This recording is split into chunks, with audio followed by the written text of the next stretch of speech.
سننے والوں کو میرا آداب اور سلام۔ میں آپ کا نیو لسنر ہوں۔ آج پہلی بار آپ کو سٹوری شیئر کر رہا ہوں۔ میرا نام دانش شداد ہے۔ میرا تعلق ملتان سے ہے۔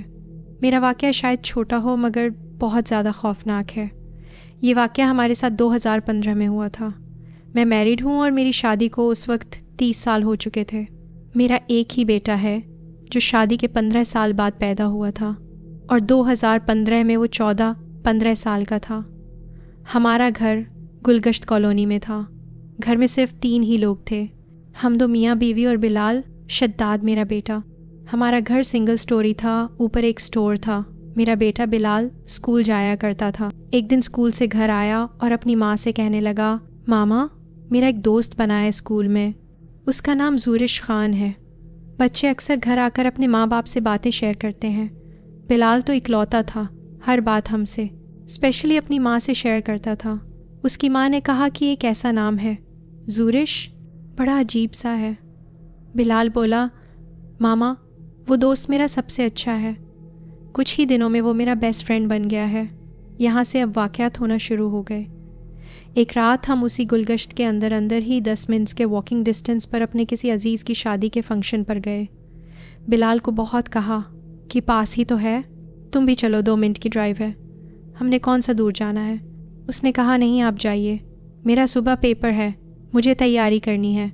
میں نے اور شبانہ نے سمجھایا کہ اکیلے رات کو گھر پر رہنا ٹھیک نہیں ہے۔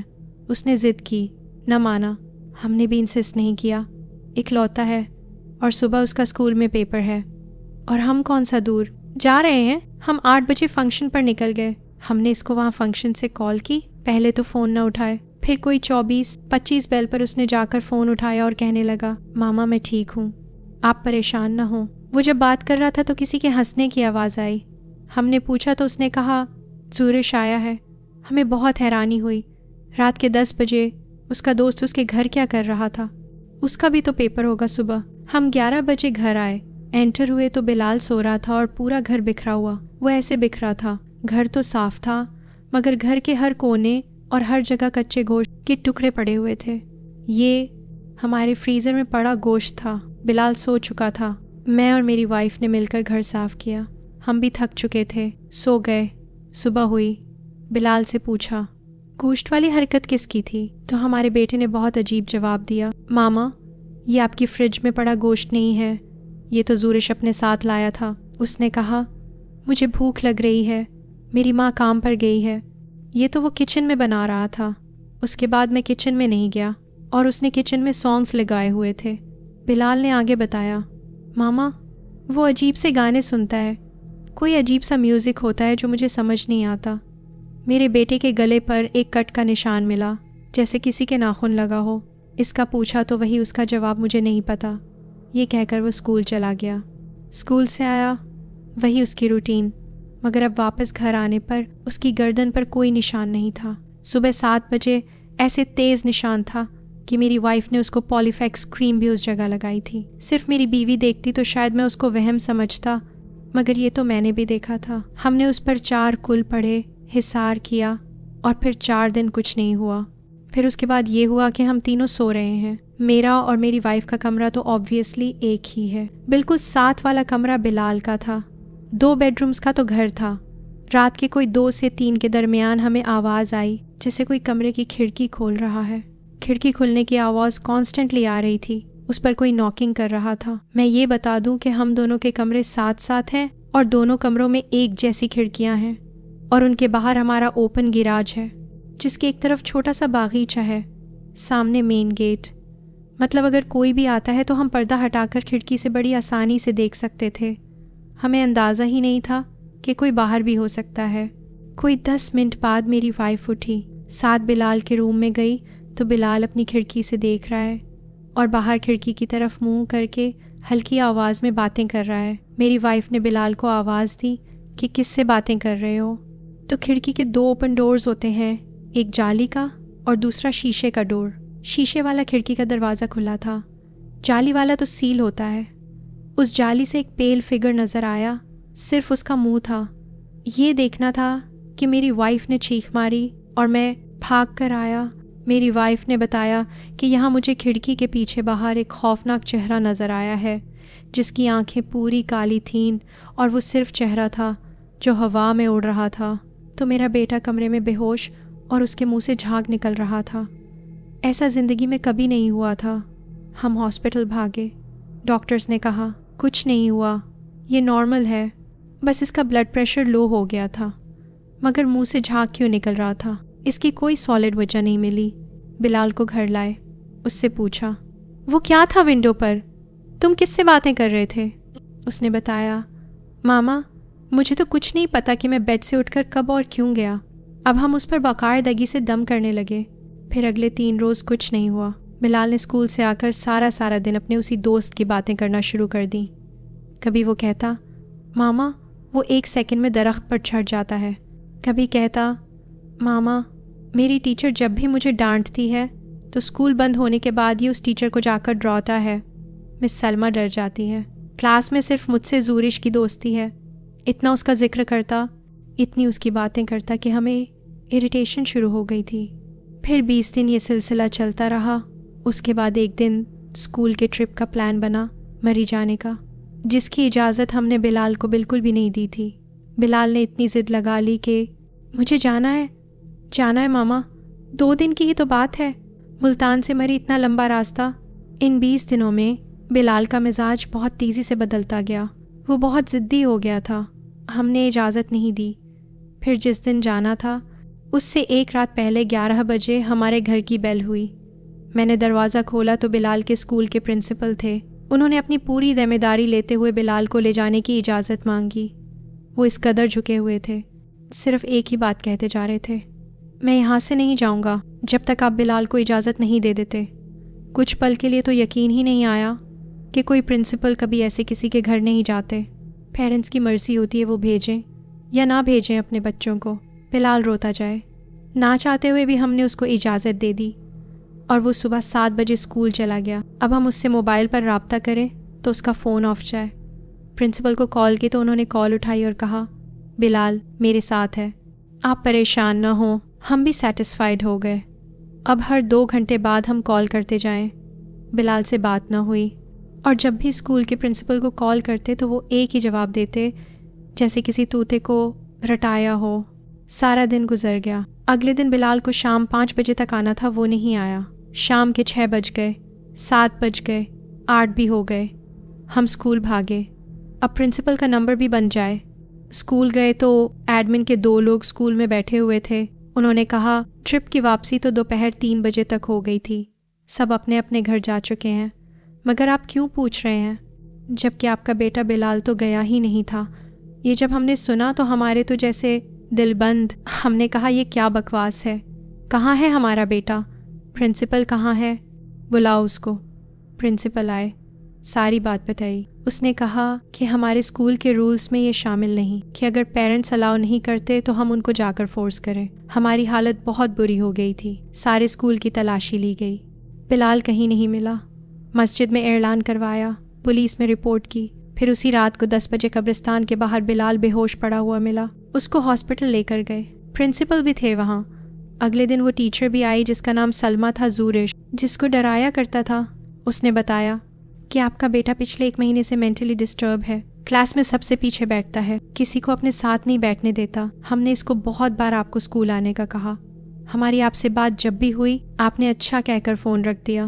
آپ کو تو خود بلال کی فکر نہیں تھی۔ جب میں نے اس کو ڈانٹا ہے میں بری طرح ڈری ہوں۔ مجھے آپ سے یہ کہنا ہے، آپ کسی دانا انسان کو ایک بار بلال کو چیک کروائیں۔ ہم اتنے پریشان یہ باتیں سن کر۔ وہ بولتی جا رہی تھی۔ پھر میں نے آفس میں اپنے کالیگ سے بات کی۔ اس نے کسی آدمی کا بتایا جو ان کاموں میں ملتان کی نامی گرامی ہستی مانی جاتی ہے۔ بلال کو ان کے پاس لے جایا گیا۔ انہوں نے دیکھتے ہی کہہ دیا جہاں آپ رہتے ہیں اسی ایریا کے قبرستان سے کوئی چیز اس کے ساتھ لگ کر آ گئی ہے۔ یہ کوئی ہوائی چیز ہے جس کا نام زورش ہے۔ یہ پچھلے 27 دنوں سے آپ کے بیٹے کے ساتھ ہے۔ جو کچھ بھی پیرانارمل ایکٹیویٹیز آپ کے گھر، اسکول یا باہر ہو رہی ہیں وہ زورش ہی کروا رہا ہے۔ یہ اس کے ساتھ گھر میں ہوتا ہے، اسکول میں ہوتا ہے، 24 گھنٹے اس کے ساتھ ہوتا ہے۔ انہوں نے عمل شروع کیا۔ مزید بتایا کہ آپ کا بیٹا قبرستان والے راستے سے گزرا ہے یا اندر گیا ہے، وہاں